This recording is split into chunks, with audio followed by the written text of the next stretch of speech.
కాళ్ళ పారాని ఆరకముందే ఓ వధువు ప్రాణం పోయింది.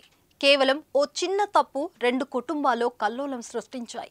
అవగాహన లేమితో చేసిన తప్పు వల్ల వధువు ప్రాణం పోయిన ఘటన ఉత్తరప్రదేశ్ రాష్ట్రంలో చోటు చేసుకుంది. అసలేం జరిగింది? ఎందుకు వధువు ప్రాణం పోయింది? ఇప్పుడు తెలుసుకుందాం. ముకుందా జ్యువెలర్స్ తెలంగాణలో మొట్టమొదటి ఫ్యాక్టరీ అవుట్లెట్ మన కొత్తపేటలో ఫిబ్రవరి 14న గొప్ప శుభారంభం.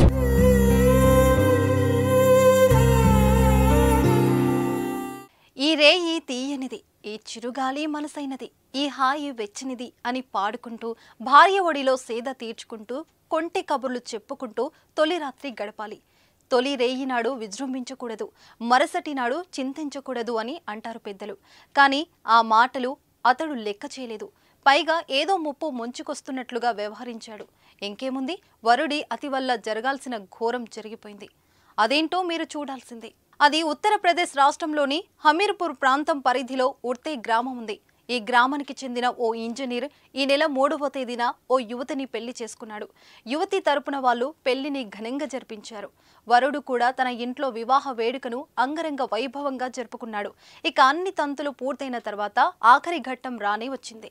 ఫిబ్రవరి 7వ తేదీన వరుడి ఇంట్లో నూతన దంపతులకు శోభనానికి సంబంధించి ఏర్పాట్లు చేశారు. అయితే ఎవరు చెప్పారో ఏమో తెలీదు, కానీ తొలి రాత్రిలోనే ఎక్కువ సుఖం పొందాలనుకున్నాడు వరుడు. ఇంకేముంది, దానికి సంబంధించి ఆ సామర్థ్యాన్ని పెంచి మాత్రలు వేసుకున్నాడు. మాత్రలు వేసుకున్న తర్వాత భార్యతో గదిలో గడిపాడు. దీంతో వధువుకు తీవ్రంగా రక్తస్రావం జరిగింది. ఈ విషయాన్ని అతడు కుటుంబ సభ్యులకు చెప్పడంతో హుటాహుటిన వారు ఆమెను కాన్పూర్ హాస్పిటల్కి తీసుకెళ్లారు. అక్కడ ఆమెను ఓ ప్రైవేట్ ఆసుపత్రిలో చేర్పించారు. తీవ్రంగా రక్తస్రావం కావడంతో ఆమె ఆరోగ్యం క్షీణించింది. దీంతో వధువును ఎమర్జెన్సీ వార్డులో ఉంచి చికిత్స చేశారు. అక్కడ చికిత్స పొందుతూ ఫిబ్రవరి 10వ తేదీన వధువు ప్రాణాలు కోల్పోయింది.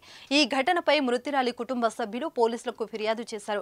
వారి ఫిర్యాదు ఆధారంగా పోలీసులు కేసు దర్యాప్తు చేపట్టారు. వరుడిని అదుపులోకి తీసుకుని విచారిస్తున్నారు. తమ కుమార్తె మరణానికి కారణమైన అతనిపై కఠిన చర్యలు తీసుకోవాలని మృతురాలి బంధువులు డిమాండ్ చేస్తున్నారు. కొత్తగా పెళ్లైన ఆ యువకుడు చేసిన అతి వల్లే ఆ యువతికి తీవ్రంగా రక్తస్రావం జరిగిందని కుటుంబ సభ్యులు చెబుతున్నారు. సామర్థ్యాన్ని పెంచి మాత్రలు ఎక్కువగా వేసుకోవడం వల్ల యువతితో ఎక్కువగా గడిపాడని, దానివల్ల ఆ యువతికి తీవ్రంగా రక్తస్రావం జరిగిందని కాన్పూర్ ప్రైవేట్ ఆసుపత్రి వైద్యులు పేర్కొన్నారు. చివరకు ఒక చిన్న తప్పు వల్ల నిండు ప్రాణం తీసింది.